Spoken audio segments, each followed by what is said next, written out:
लाभ, हानि और जीत हार की चिंता न करके मनुष्य को अपनी शक्ति के अनुसार कर्तव्य कर्म करना चाहिए। ऐसे भाव से कर्म करने पर मनुष्य को पाप नहीं लगता। जो मनुष्य वह अच्छा हुआ जो चल रहा था, वह अच्छा हो रहा है जो होगा वो भी अच्छा ही होगा। तुम भूत का पश्चाताप न करो, भविष्य की चिंता न करो, वर्तमान चल रहा है। क्रोध से भ्रम पैदा होता है, भ्रम से बुद्धि व्यक्त होती है। जब बुद्धि व्यक्त होती है तब तर्क नष्ट हो जाता है। जब तर्क नष्ट होता है तब व्यक्ति का पतन हो जाता है। सम्मानित व्यक्ति के लिए अपमान मृत्यु से भी बढ़कर है। सभी प्राणी जन्म से पहले अप्रकट होते हैं और मृत्यु के बाद भी अप्रकट हो जाते जाएंगे, लेकिन जन्म और मृत्यु के बीच प्रकट दिखते हैं। फिर इसमें सोचने की क्या बात है। परिवर्तन संसार का नियम है। जिससे तुम मृत्यु समझते हो वो वही तो जीवन है। इस क्षण में तुम करोड़ों के स्वामी बन जाते हो, दूसरे चरण में तुम दरिद्र हो जाते हो। शस्त्र आत्मा को काट सकती है, अग्नि उसको जला नहीं सकती, जल उसको गीला नहीं कर सकता और वायु उसे सुखा नहीं सकती। जैसे मनुष्य अपने पुराने वस्त्रों को त्याग कर दूसरे नए वस्त्र धारण करता है, वैसे ही आत्मा मृत्यु के बाद अपने पुराने शरीर को त्याग कर से प्राप्त होती है। आत्मा का कभी जन्म लेती है और ना ही मरती है। शरीर का नाश होने पर भी नष्ट नहीं होती। जो चीज़ हमारे हाथ में नहीं उसके विषय में चिंता करके कोई फायदा नहीं है। जो कार्य में निष्क्रियता और निष्क्रियता में कार्य देखता है वो एक बुद्धिमान व्यक्ति है। यदि कोई बड़े से बड़ा दुराचारी भी अनन्य भक्ति भाव से मुझे भजता है तो उसे भी साधु ही माना जाए और वो शीघ्र ही धर्मात्मा हो जाता है। यह परम सत्य और परम शांति को प्राप्त करता है। जैसे प्रज्वलित अग्नि लकड़ी को जला देती है, वैसे ही ज्ञान रूपी अग्नि कर्म के सारे बंधनों को कर्म सबसे ऊपर आता है। श्री कृष्ण अर्जुन से कहते हैं, व्यक्ति अपने कर्म के लिए ही पैदा हुआ है और बिना कर्म किए कोई रह नहीं सकता। फल की चिंता करना व्यर्थ है, क्योंकि इससे मनुष्य का मन काम से भटकने लगता है। किसी कर्म से सफलता नहीं मिलती तो क्या हुआ, सफलता भी ज्ञान के लिए द्वार खोलती है। अगर बिना फल की चिंता किए कर्म करते रहोगे तो सफलता और मन की शांति जीवन भर तुम्हारा साथ नहीं छोड़ेगी। जो कर्म से विरक्त होकर अपने कर्म करता जाता है उसका आध्यात्मिक ज्ञान बढ़ता जाता है। हमेशा स्वार्थी होना गलत है। जो व्यक्ति हमेशा स्वार्थ प्रेरित होकर फल की चिंता करते हुए कर्म करते हैं और सिर्फ फल ही उन्हें कर्म करने को प्रेरित करता है, इससे लोग दुखी और बेचैन रहते हैं, क्योंकि उनका दिमाग हमेशा इसी उलझन में फंसा रहता है कि उन्हें क्या फल मिलेगा। स्वार्थी व्यक्ति सुखी नहीं रह पाता और ऐसे व्यक्ति में से कोई भी संबंध नहीं बनाना चाहता। इसलिए व्यर्थ से उठें, स्वार्थ से उठें और दूसरों का हित भी सोचें। क्रोध से सबका नुकसान होता है। क्रोध या गुस्सा करना व्यक्ति के दिमाग में उथल पुथल पैदा कर देता है। आवेश में विवेकहीन होकर कई बार व्यक्ति अपना ही नुकसान कर बैठता है, या तो फिर अपनी ही मानसिक शांति को भंग करके खुद को उनका कष्ट देता है या नष्ट कर देता है। क्रोध की अग्नि में बुद्धि और तर्क नष्ट हो जाता है और व्यक्ति बिना विचार किए बस अपने अहम की तुष्टि करने वाले काम का करता रहता है। गुस्सा व्यक्ति की विचार शक्ति को पंगु बना देता है और भ्रम पैदा करता है। मन पर कंट्रोल करना जरूरी क्यों है? मन का सुखी कर्म करना अकर्मण्यता से बेहतर होता है। कर्तव्य से दोष सीख कर पीछे ना हटें, क्योंकि हर कर्म में कोई ना कोई छोटा बड़ा दोष हो जाता है। जैसे अग्नि के साथ धुआं भी होता है। सदैव कर्म करो, कर्म से पहले विचार करो, लेकिन बहुत ज़्यादा विश्लेषण मत करो। अधिक विश्लेषण संशय और अकर्मण्यता पैदा करता है।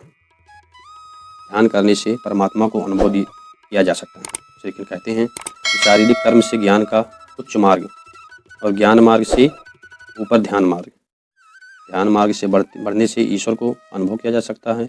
जो व्यक्ति मन और इंद्रियों को शांत करके पूर्ण रूप से अपना ध्यान भगवान में लगाता है, उसे ईश्वर का ज्ञान और अस्तित्व अवश्य अनुभव होता है। जो हर जगह हर जीव मनुष्य में ईश्वर को देखता है, उसके हित में लगा रहता है, उस पर परम पिता परमेश्वर अवश्य कृपा करते हैं। ज्ञान मार्ग हो या भक्ति मार्ग हो, समर्पण प्रेम विश्वास ही आपको ईश्वर के प्रकाश की ओर ले जाता है। भगवान की पूजा बहुत से लोग करते हैं, लेकिन उनको शांति क्यों नहीं मिलती? क्योंकि भगवान आपके मन में निवास करता है। उसे पता है कि आपका भाव क्या है। अधिक शक करने वाला कभी खुश नहीं रहता। श्री कृष्ण जी कहते हैं कि संशय, शक करने वाले का विनाश हो जाता है, इसलिए संदेह करने से बचें। अधिक वाले सबसे नीच व्यक्ति जो राक्षसी प्रवृत्ति से जुड़े हुए हैं और उनकी बुद्धि माया ले भर लेती है, वो मेरी पूजा या मुझे पाने का प्रयास नहीं करता। मैं ऊष्मा देता हूँ, मैं वर्षा करता हूँ, मैं वर्षा रोकता भी हूँ, मैं अमृतत्व भी हूँ और मृत्यु भी मैं ही हूँ। जो इस लोक में अपने आप काम की सफलता की कामना करते हैं वे देवताओं की पूजा करें। जब वे अपने कार्य में आनंद खोज लेते हैं तब वे पूर्णतया प्राप्त कर सकते हैं।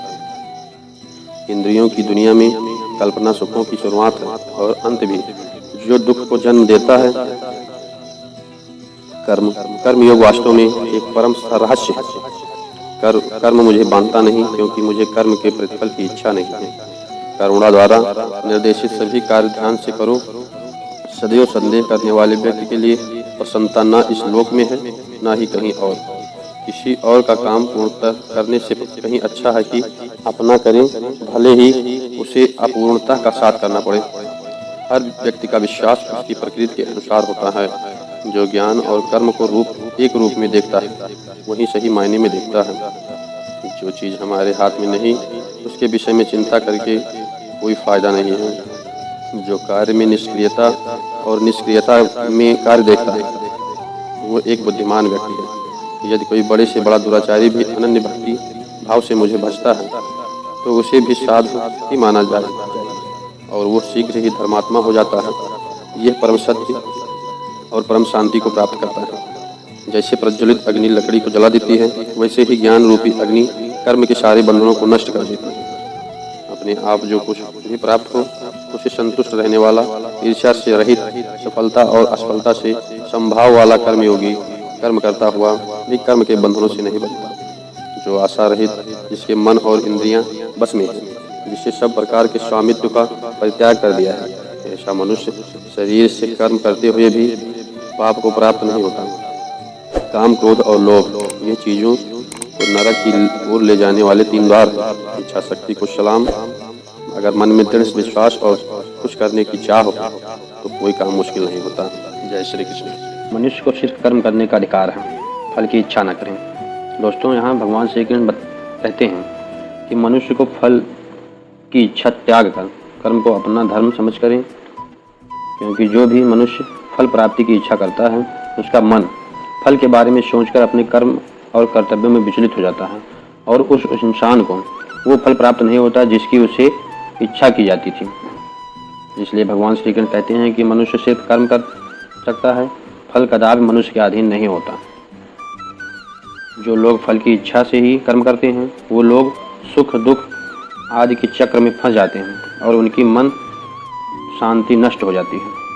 भगवान श्री कृष्ण कहते हैं कि मनुष्य अपने फल की इच्छा को त्याग कर कर्म को अपना धर्म समझकर करे तो उसको फल अवश्य मिल जाएगा, परंतु उस फल को वो व्यक्ति विधान की इच्छा समझकर स्वीकार कर ले और ज्ञानी व्यक्ति ही इसी योग को अपनाकर कर्मयोगी बन जाते हैं। भगवान श्री कृष्ण कहते हैं कि मनुष्य का शरीर एक रथ के भांति है, जैसे आँख, कान, नाक, जीभ और त्वचा आदि इन इंद्रियों घोड़ों को जो सारथी चलाता है वो सारथी ही हमारा मन है और उस रथ में बैठा हुआ स्वामी वही हमारी आत्मा है। मनुष्य की इंद्रियां विषयों की ओर आकर्षित होती रहती हैं और ये तब तक हो सकता है जब तक जीवात्मा अपने मन को काबू में न लाए। तब तुम स्वयं मन के अधीन न रहकर अपने मन को अपने अधीन कर लोगे तो वही मन एक अच्छे सारथी की तरह दूसरे शरीर रूपी रथ को सीधे प्रभु की श्री चरणों में ले जाएगा।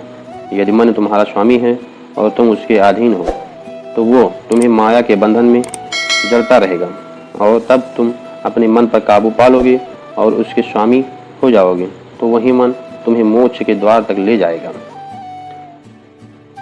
भगवद गीता के अनुसार खुशी के 3 प्रकार।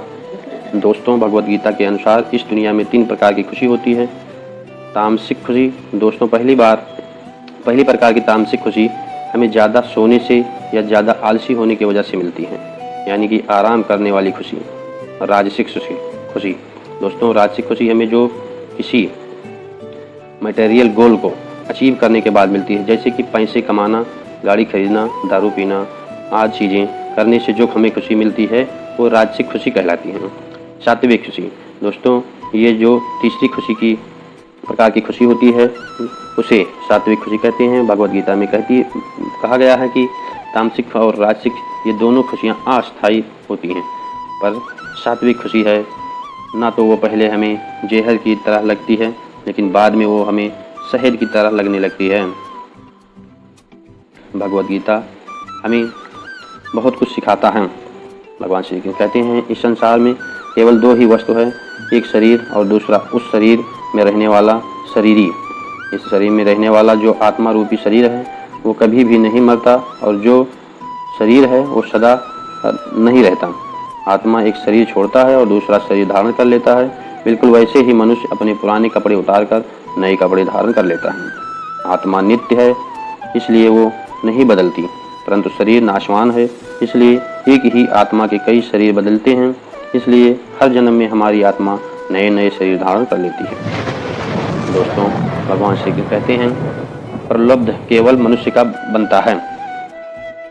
अगर कोई सांप किसी मनुष्य को अकारण काटता है तो उस सांप को उसका पाप नहीं लगेगा, और ठीक उसी तरह शेर दूसरे जानवरों की हत्या करता है तो उसका उसे पाप नहीं लगेगा।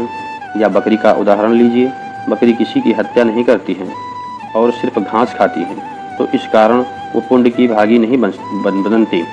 पाप पुण्य का लेखा जोखा अर्थात प्रारब्ध केवल मनुष्य का बनता है। दोस्तों, इसका अर्थ है कि अगर कोई पशु किसी की अकारण हत्या कर देता है तो उसका उसे पाप नहीं लगेगा, लेकिन कोई मनुष्य अगर किसी भी जीवित प्राणी की अकारण हत्या कर देता है तो उसे उसका पाप लगेगा।